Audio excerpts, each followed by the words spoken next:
Hello everyone, welcome back in study 100। तो आज के नए लेक्चर में आप सभी को स्वागत है। आज हम जैसा कि पढ़ रहे थे ऑब्व्यू चैप्टर 3 में, यानी कि 12th का चैप्टर 3 ऑब्व्यू पढ़ रहे थे। तो उसी के आगे का हम कंटिन्यू करने वाले हैं। हमने प्रश्नावली 3.1 पूरी खत्म कर ली है। आप प्लेलिस्ट की लिंक डिस्क्रिप्शन में मिल जाएगी, आप उसे जाकर जरूर चेकआउट कर लें।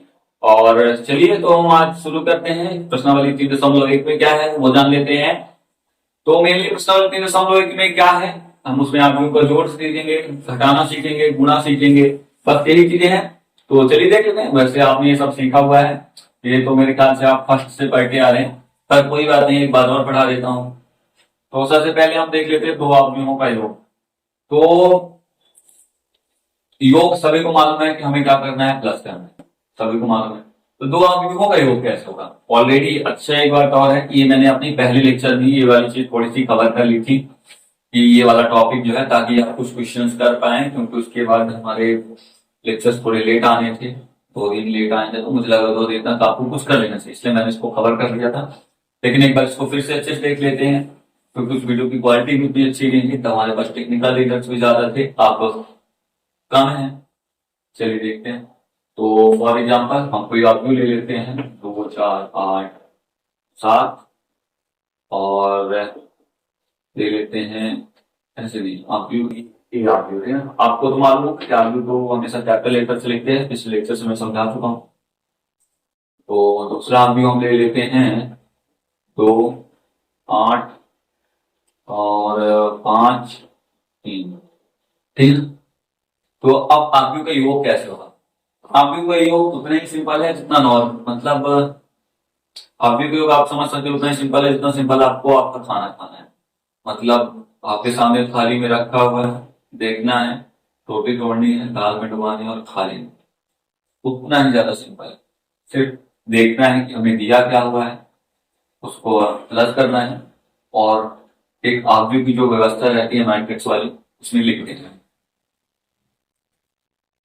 ठीक है ना। तो चलिए देख लेते हैं। तो अब पहले तो हम ऑब्जेक्ट को जैसे कैपिटल लेटर ए से लिखते हैं, वी से लिखते हैं, लेकिन जब ऑब्जेक्ट का योग करेंगे तो उसको कैसे लिखेंगे, काफी सारे लोगों को कंफ्यूजन होता है, क्योंकि एग्जाम में आप गलत कर देते हैं। जैसे ऑब्जेक्ट का योग आया, आप किसी ने प्लस की और लिख दिया ऐसे 4 और जो भी है 12, सब ऐसे लिख दिया, ऑब्जेक्ट बना दिए, ठीक है ना। लेकिन इसमें भी गलत हो जाता है, आपको इधर भी लिखना होगा किन किन चीजों का योग हुआ है इक्वल की इधर, ठीक है ना। तो उसको देख लेते हैं हम क्या लिखेंगे आप। तो चलिए देख लेते हैं। सबसे पहले हम इधर कैपिटल लेटर से ऑब्जेक्ट को लिखते हैं, ये हुआ। फिर जब हम ऑब्जेक्ट का योग लिखेंगे तो हम यहाँ दिखाएंगे कि कौन कौन से ऑब्जेक्ट का योग है, यानी कि यहाँ लिखेंगे a प्लस बी। इसके बाद ऑब्जेक्ट का योग बहुत ही ज्यादा सिंपल है, इस एड्रेस की चीज को दूसरे ऑब्जेक्ट के इसी एड्रेस की चीज से जोड़ना है, समझ गए। यानी कि ऑब्जेक्ट ए का A11 प्लस ऑब्जेक्ट बी का A11, ऑब्जेक्ट ए का A12 प्लस ऑब्जेक्ट बी का A12, ठीक है ना। ऑब्जेक्ट ए का A21 प्लस ऑब्जेक्ट बी का A21, ऑब्जेक्ट ए का A22 ऑब्जेक्ट बी का A22। आई होप आप सभी को यहाँ पे क्लियर दिख रहा होगा। तो समझ गया ना, यानी कि A11 से A11 ही जोड़ेंगे, जो ऑब्जेक्ट पहला ऑब्जेक्ट है दूसरे ऑब्जेक्ट का। तो यहाँ पे हमारे पास क्या है, 2 धन 2, इधर क्या है 4 धना 8 5, ठीक है ना, 7 प्लस, ठीक है ना। इतना कर रहे हैं, बहुत सिंपल है। आई होप आपके समझ में आ होगा। अगर मैं यहाँ पे कुछ ना समझा, सिर्फ इतना लिख दो, फिर भी आपके समझ में आया होगा, 100% मैं श्योर हूं, क्योंकि इसमें ज्यादा कुछ नहीं करना है। आपको ये चीजें प्लस करके एक अवयव बनाना है। ये हो गया आपका एक अवयव, ये दूसरा अवयव, तीसरा अवयव, चौथा अवयव। अब मुझे मालूम है कि आप में से कुछ लोगों के दिमाग में जरूर ये सवाल उठा होगा कि भाई अगर यहाँ पे कोई ज्यादा अवयव होते और इधर इतनी अवयव होते तो क्या करते हैं। उसका भी आगे हम बताएंगे क्या है, नीचे लिखा हुआ है ऑलरेडी, लेकिन उसको समझा देंगे आगे। तो हमारा आगे का अवयव क्या बन गया है, 2 धन 2 4 हो गया, 8 4 12 हो गया, 8 5 13 हो गया, और 7 3 10 हो गया।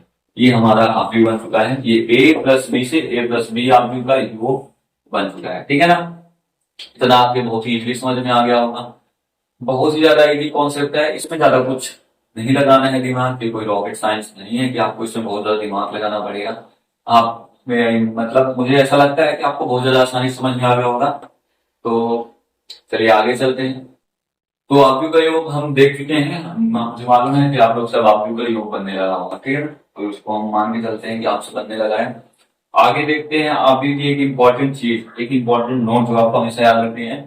वैसे तो ऑब्जेक्टिव में कभी नहीं पूछा जाता, लेकिन कभी कभी पूछ भी लेता है, रेयर केस है और इम्पोर्टेंट है आव्यूहों के योग के हिसाब से, क्योंकि ये चीज जरूर पेपर में पूछी जाती है, आव्यूहों का योग। तो ये नहीं मालूम होगा वो बनेगा, तो चलिए देखते हैं। तो यहाँ देखते हैं क्या लिखा हुआ है। दो आव्यूहों का योग तभी संभव है जब उनकी कोटियां समान, यानी कोटियां आव्यूह की कोट समान हो। जैसे पिछला आव्यूह हमने जो लिया था, तो आव्यूह ए की कोट क्या थी, आव्यूह ए की कोट क्या थी, 2 × 2, और आव्यूह बी की कोट क्या थी,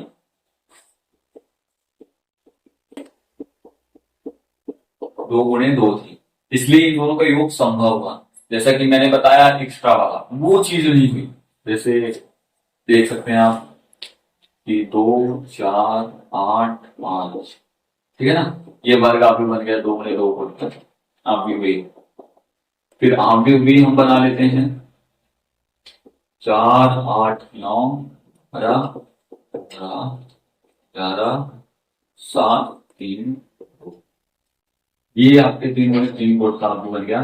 तो अब अगर आप चाहें तो a + b निकाल सकते हैं। निकालिए एक बार, कैसे निकालेंगे a + b। आई होप आप समझ पा रहे होंगे। जल्दी से जल्दी ट्राई करिए। आप वीडियो को पॉज कर दीजिए 2 मिनट के लिए और एक बार कोशिश करिए कि ये निकल पाएगा या नहीं। तो आप देख लीजिए एक बार कि निकल पाता है कि नहीं। आप 2 मिनट वीडियो को पॉज करके रोकिए। और जैसा मैंने बताया था कि जब भी आप हमारे लेक्चर से पढ़ें, हमारी क्लासेस से पढ़ें, तो बुक लेकर बैठें सामने और रफ पेन लिए रहें, ताकि आप क्वेश्चंस भी लगा पाए, ठीक है ना।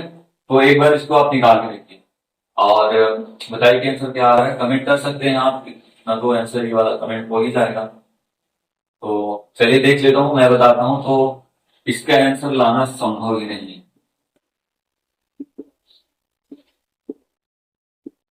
ठीक है ना। अब संभव क्यों नहीं, मैंने यहाँ पे अभी बताया आपको कि दो आव्यूहों का योग तभी संभव है जब उनकी कोटियां समान। जब आव्यूहों का योग देख तो हमेशा देखना है कोटि क्या है। इसकी 2 × 2 कोटि है, इसकी 3 × 3 कोटि है। ये कोटि और ये कोटि अलग है, तो इनका योग कहां से हो जाए। बहुत ही सिंपल सा कॉन्सेप्ट था, लेकिन जब आप भूल जाते हैं तो ये आपके लिए काफी ज्यादा प्रॉब्लम बन जाता है एग्जाम्स में, और आप इन जैसी चीजों को भी योग करके आ जाते हैं और फिर आपके नंबर कट जाते हैं, ठीक है ना। तो ऐसी गलती नहीं करना है आपको। इसलिए जो है तो अच्छे से पढ़ना है और नोट्स जरूर बनाने हैं, जैसा कि मैंने बताया था। चलिए अब आव्यूह कुछ गुण के बारे में देख लेते हैं कि वो किन किन नियमों का पालन करते हैं।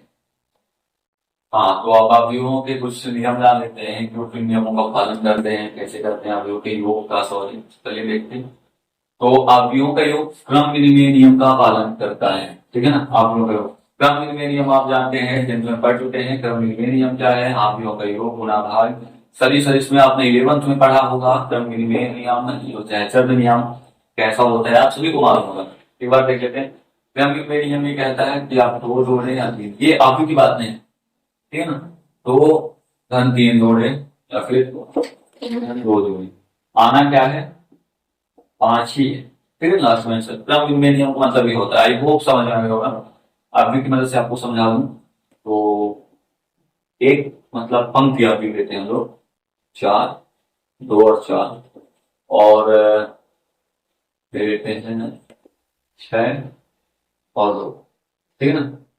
इसको ए मान लीजिए, इसको बी मान लीजिए। तो इन दोनों को जोड़ेंगे तो हमारे पास पंक्ति आव्यूह में आएगा 8 और 6, ठीक है ना। और अगर हम इसी को उल्टा करते हैं, 6 और 2, इधर ले लें 2 और 4 ले लें। हमारे पास बी जो है तो आगे है और ए जो है तो पीछे है। अगर इनको जोड़ेंगे तो फिर भी आएगा उतना। ये तो क्रम विनिमय नियम है, जो कि आप मालूम है, अच्छे से मालूम होगा। ज्यादा कुछ कर लेते हैं इसमें, ये भी इंपॉर्टेंट है क्रम विनिमय नियम। आपको क्वेश्चंस करने में इजी होता है कि अगर मान लीजिए आपको ये मालूम नहीं होता तो आप परेशान होते थोड़ा सा, लेकिन आपको मालूम है इसलिए आप परेशान नहीं होंगे। चलिए अगले नियम के ऊपर देखते हैं। अगला पॉइंट क्या है, तो अगला पॉइंट कहता है सहचर्य नियम का पालन करता है क्या, आव्यूह का योग। आव्यूह का योग जो है तो सहचर्य नियम का पालन कहते हैं। अब सहचर्य नियम क्या है, ये भी आप 10th में पढ़े हैं और 11th में भी आप फिजिक्स में पढ़े होंगे, जब सदिश और अदिश का गुणा सिखाया जाता होगा। जब मतलब सदिश और अदिश 40 तथा 40 जब पढ़ाया गया होगा आपको 11th में, तो उसमें जो उनका योग गुणा भाग जब सिखाया गया होगा, तो आपको सहचर नियम, क्रम नियम, इस तरह के कई नियम मिले होंगे। तो अगर आपने वो अभी अच्छे से नहीं समझे हैं तो आप 11th की फिजिक्स की वीडियो देखते हैं, पर मैंने यहाँ पे अच्छे समझा दिया है, इससे ज्यादा कुछ नहीं है उसमें, इसलिए आपको ज्यादा परेशान होने की जरूरत नहीं है। चलिए देख लेते हैं सहचर नियम। सहचर नियम क्या कहता है? a plus B into C is equal to A B plus C, ठीक है ना, A into B plus C. तो जैसे सहचर्य नियम यहाँ पे लिखा हुआ है, सहचर्य नियम का पालन करता है मतलब करता है, ठीक है ना। आपको जैसे यहाँ पे एग्जांपल दिया था, सेम उसी वे में काम करता है, इसलिए इसमें ज्यादा टाइम वेस्ट नहीं करना है, क्योंकि आज मैं क्लास में लेट आया हूँ, यहाँ पहुंचने में मेरे को देर हो गई है और टाइम भी बहुत ज्यादा कम बचा हुआ है हमारे पास। तो अभी हमें 2 एग्जाम्पल्स भी करने होंगे इसके, तो चलिए देख लेते हैं थोड़ी बहुत चीजें। योग तत्सम का नियम, ये ज्यादा इंपॉर्टेंट। तो उदाहरण 6 देखते हैं हम। अवयवों के योगों का नियम देखने के बाद थोड़ा सा उदाहरण 6।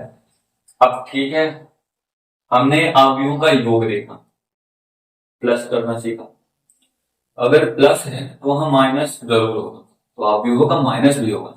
तो अवयवों का माइनस मैं आपको वहां पे नहीं बताया, लेकिन अवयवों का जैसे प्लस होता है सेम वे में माइनस होता है, ठीक है ना। तो आगे जो हम क्वेश्चंस करेंगे वहां हम अवयवों का माइनस करना सीखेंगे। और जैसे कि मैं आपको बता चुका हूँ, टाइम हमारे पास कम है, तो नेक्स्ट वीडियो में हम मल्टीप्लाई करना भी सीखेंगे अवयवों का, ठीक है ना। तो उसके लिए आपको तैयार रहना है। चलिए अभी देख लेते हैं उदाहरण। तो हमारे पास ए दिया हुआ है, बी दिया हुआ है, हमारे ए प्लस बी निकालना है, तो ए प्लस बी निकालना बहुत ही ज्यादा इजी है। इसको प्लस कर देना है, तो हमारे पास ए इलेवन का एड्रेस क्या है? ये, और वही बी में ये है, तो 1 प्लस और 5 हो जाएगा, ठीक है ना। और -1 प्लस 1 हो जाएगा, और फिर हमारे पास 2 प्लस -2 हो जाएगा, 3 प्लस 3 हो जाएगा, और 0 प्लस हाफ हो जाएगा, ठीक है ना। इतना करने के बाद आपको सिर्फ एकदम इजी वे में लिख देना है। मैंने आपको बताया था कि जितनी आसानी से खाना खाते हैं उतनी आसानी से अवयवों का योग भी निकाल सकते हैं। ये इतना ज्यादा इजी चीज है। और यकीन मानिए, पेपर में ये सवाल जो है आपके, तो आपके जो 2 नंबर के मैथ के क्वेश्चंस आते हैं उसमें 1 नंबर के ऑब्जेक्टिव में पूछे जा सकते हैं, चाहे वो टर्मिनल हो, हाफ ईयरली हो या फिर एनुअल हो, 3 में से किसी ना किसी में पूछा ही जाएगा, इसलिए आपको ध्यान से पढ़ना है। तो 3 प्लस √2, आप इसको तो जोड़ सकते नहीं है, तो इसको एज इट इज लिख देना है, ये जो चीज इधर है उसको इधर लिख देना है, और इसको भी आप जोड़ नहीं सकते, तो ये चीज भी एज इट इज इधर लिख देना है, ठीक है ना। यही योग है। अब ये माइनस माइनस प्लस 0 हो जाएगा, और ये भी 0 हो जाएगा, 3 3 6 हो जाएगा, और 0 में हाफ जुड़ेगा तो हाफ ही आ जाएगा। तो हमारे पास a प्लस बी की वैल्यू क्या आ गई? इतनी, ठीक है ना। हमारे पास a प्लस बी की वैल्यू आ गई है, तो हमने a प्लस बी की वैल्यू फाइंड कर ली है, जो इतनी है। बहुत ज्यादा इजी है, ज्यादा आपको टेंशन लेने की जरूरत नहीं है। मैंने आपको जितने मार्क्स का बताया है, 2 नंबर वाले क्वेश्चन होते हैं मैथ में वो आ सकता है, या फिर 1 नंबर के ऑब्जेक्टिव में, टर्मिनल में, हाफ ईयरली में, एनुअल में, 3 में से किसी में भी आएगा ही आएगा। इसलिए आपको अच्छे से समझना है, अच्छे से याद करना है, और जो होमवर्क आपको दिया जाए वो आपको करना है, ठीक है ना। और टेलीग्राम चैनल में जितने भी वीडियोस हैं आपको सबके आंसर जो है तो पीडीएफ के माध्यम से दे दिए जाएंगे। बस आप हमारे चैनल को सब्सक्राइब कर लीजिएगा, वीडियो को शेयर करिएगा। चलिए तो हमें क्वेश्चन और देख लेते हैं। आज भी मैंने बताया है मैं थोड़ा लेट आया हूँ, हमारे पास टाइम कम है, तो आप सिर्फ एक और क्वेश्चन कर पाएंगे हम, उसके बाद आज की वीडियो खत्म करेंगे। तो चलिए देखते हैं। तो हम एग्जाम्पल 7 देख लेते हैं, आज का लास्ट क्वेश्चन। आज मैं काफी ज्यादा लेट आया था, इसलिए थोड़ा आपको मैनेज करना है कि आज की क्लास थोड़ी छोटी रहेगी।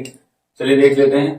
तो हमारे पास a की वैल्यू दी हुई है, b की वैल्यू दी होती है, हम कोटि देख लेते हैं। दोनों की कोटि समान है, यानी कि प्लस और माइनस हो सकता है ना। माइनस में भी अवयव की कोटि उतनी ही मैटर होती है जितनी प्लस में।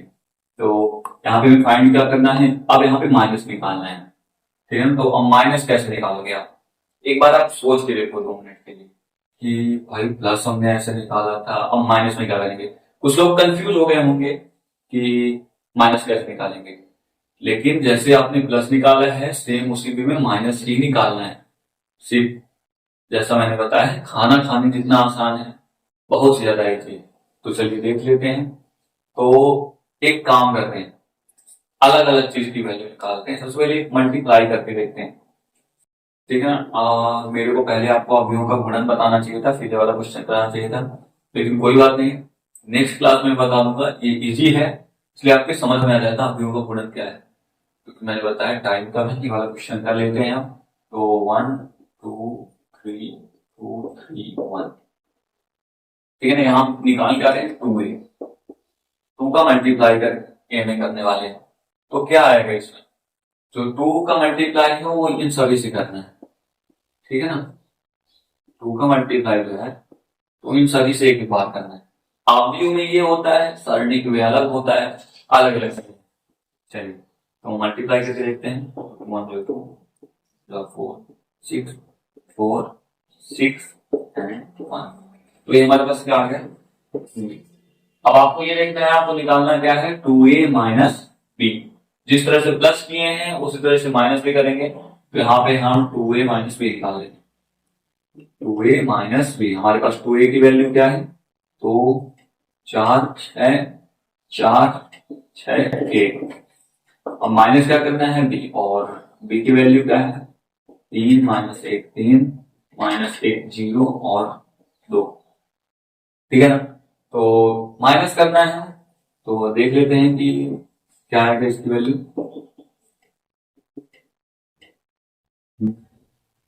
तो 2 माइनस 3 4 माइनस माइनस 1 और 6 माइनस 3, ठीक है। तो यहाँ पे 4 माइनस माइनस 1 6 माइनस 0 1 माइनस 2, हमारे पास ये आ गए हैं। अब इसको घटाने पर क्या आएगा, काफी ज्यादा इजी है, आप बता सकते हैं कि इसको घटाने पे क्या आएगा। इसका जो आंसर है तो मैं यहाँ ऊपर लिख देता हूँ, हमारे पास नीचे जगह की कमी पड़ चुकी है। तो आएगा -1, क्योंकि माइनस से 2 घटेगा -1, यही चीज यहाँ पे आके 4 + 1 हो जाएगी। तो यहाँ पे हमारे आंसर 5 आ जाएगा। यहाँ पे 6 माइनस 3 काफी ज्यादा इजी है, 3 आ जाएगा। और यहाँ पे जैसे यहाँ पे हुआ है सेम जो, हाँ यहाँ पे भी कंटिन्यू होगी, माइनस माइनस प्लस हो जाएगा, 4 + 5 आ जाएगा। और यहाँ पे 6 में 0 घटेगा, यानी कुछ फर्क नहीं पड़ने वाला है, तो 6 आ जाएगा। वहां पे 1 - 2 है तो -1 है। तो हमारे पास 2a माइनस बी की वैल्यू क्या आ गई है,